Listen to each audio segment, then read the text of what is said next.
Si tu veux venir au Canada, il y a beaucoup de choses que personne ne te prépare ni te dit. Et aujourd'hui, je te l'ai dit clairement. Je suis arrivé au Canada en 2023 et il y a beaucoup de réalités que j'ai dû faire face à. Et honnêtement, personne ne m'avait préparé à ça.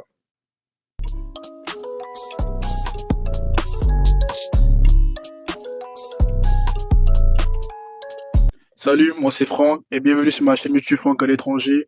Ici, je parlerai d'immigration, la vie étudiante, les galères et parfois d'autres choses. Je sais que beaucoup de gens qui regardent ce genre de vidéos sont en train de préparer leur départ, soit ils viennent d'arriver, soit ils pensent encore à venir au Canada. Dis-toi que peu importe où tu en es, l'idée c'est que tu viennes avec une vision claire et pas juste avec de l'espoir. Je compte te dire 5 réalités que j'aurais aimé entendre avant d'immigrer et à chaque fois, je te donnerai aussi ce que j'aurais fait à la place.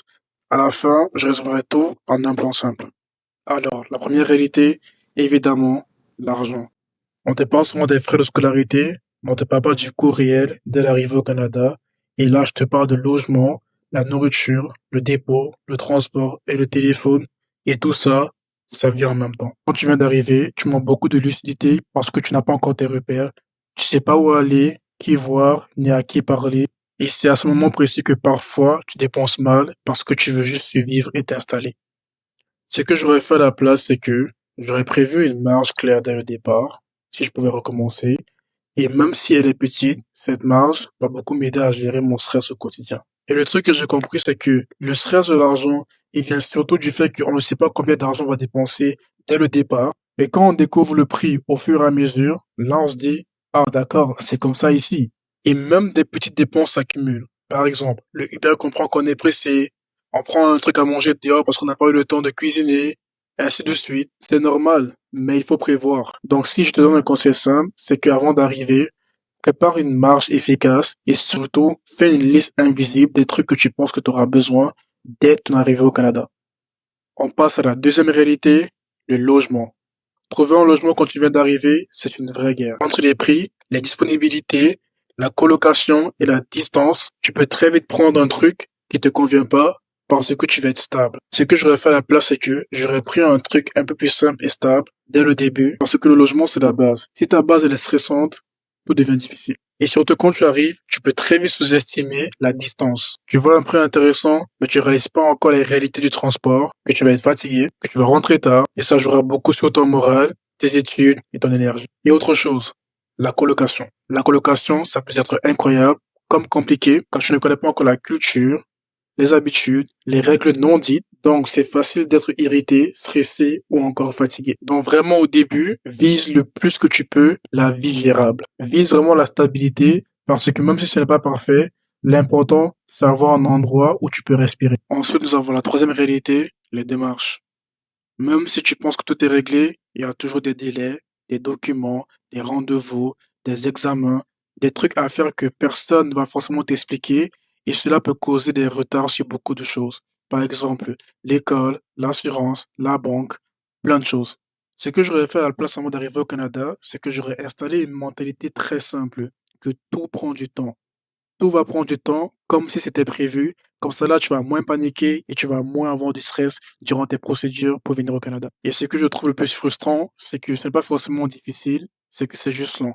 Tu peux avoir l'impression que tu as tout bien fait, mais ça prendra toujours du temps. Donc là aussi, un petit conseil, c'est le fait que garde tes documents très bien organisés et surtout, ne fais rien à la dernière minute parce que cela peut te coûter très cher. Et je te le dis parce que moi aussi au début, je pensais que tout allait aller vite, mais non.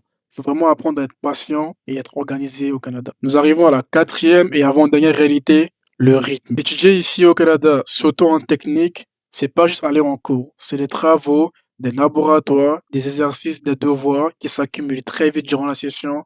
Et honnêtement, si tu travailles en même temps, cela sera super intense pour toi. Ce que j'aurais fait à la place, c'est que j'aurais installé une routine, même avant d'arriver, une routine très simple que je ne dois pas procrastiner. Parce que sans routine, tu te fatigues, tu perds de l'énergie et tu perds beaucoup de temps. En gros, le truc c'est que quand tu viens d'arriver, tu veux tellement t'installer, tellement t'adapter que tu oublies que à un moment tu vas réaliser que c'est pas si facile que ça de faire tout cela sans une très bonne structure. Il faut vraiment réussir à avoir une routine basique qui va t'organiser et t'aider à voir ce que tu vas faire chaque jour, à dire si aujourd'hui tu vas t'amuser, demain tu vas faire des devoirs ou réviser, ou après-demain sortir entre amis. Parce que sinon, tu vas tout faire au feeling et c'est là que tu vas commencer à procrastiner et tu vas commencer à manquer de délais et beaucoup de choses importantes au Canada. Nous arrivons à la cinquième et dernière réalité, le mental.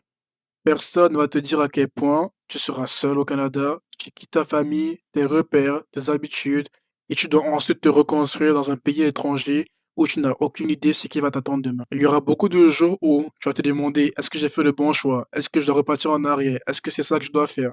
Mais crois-moi, il faudra vraiment garder un mental fort et solide. Ce que j'aurais fait au début, c'est que je me serais dit que c'est normal que de base, ce sera dur. Je recommence tout à zéro, avec de nouvelles habitudes, de nouveaux repères. C'est sûr que ça prend du temps. Il faudra être patient, il faudra savoir que telle chose prend son temps. C'est vraiment la mentalité à avoir et c'est un des aspects les plus forts que beaucoup d'immigrants ici se perdent en venant ici. Et franchement, je pense que c'est ça qui surprend beaucoup plus le monde parce que tu peux être entouré de personnes, entouré de nouvelles personnes, mais c'est pas la même chose, c'est pas le même ressenti que chez toi. Il y a différentes cultures, différentes habitudes, différents trucs à faire. Donc chaque jour n'est plus le même jour. Mais il faut savoir que c'est normal. L'adaptation, ça prend beaucoup de temps. 1 an, 2 ans, voire même 3. Il y a même des gens que jusqu'à présent ne sont toujours pas adaptés à ce pays parce que le Canada, c'est un pays qui change vite. Il faut réussir à rentrer dans le train, sinon il va avancer sans toi. Si je dois résumer tout ce que j'ai dit dans cette vidéo, il faut réussir à préparer un budget très clair et net, faire une marge précise. 2, il faut trouver un logement avec ses moyens, très simple et efficace. Et dernièrement, il faut avoir une routine basique qui va t'aider à réussir dans n'importe quel pays que tu comptes y aller. De plus, il faut pas se précipiter, toute chose à son temps. Finalement, il faut savoir qu'il ne faut pas chercher à réussir tout d'un coup. Tout prend son temps. Cherche d'abord la stabilité, cherche tes repères, trouve un bon endroit et ensuite va étape par étape et ne te précipite pas. Nous sommes arrivés à la fin de ma première vidéo sur ma chaîne YouTube Franck à l'étranger. Maintenant, en commentaire, dis-moi où tu veux émigrer, dis-moi ce dont tu as le plus peur, les papiers, le budget, le logement. On va voir ce qu'on peut faire avec toi. Et ceux qui sont au Canada, dites-moi c'est quoi le truc qui vous a le plus choqué en venant au Canada. Merci de votre attention. On se retrouve sur la prochaine vidéo sur ma chaîne YouTube Franck à l'étranger où on parle que du vrai et que des réalités au Canada.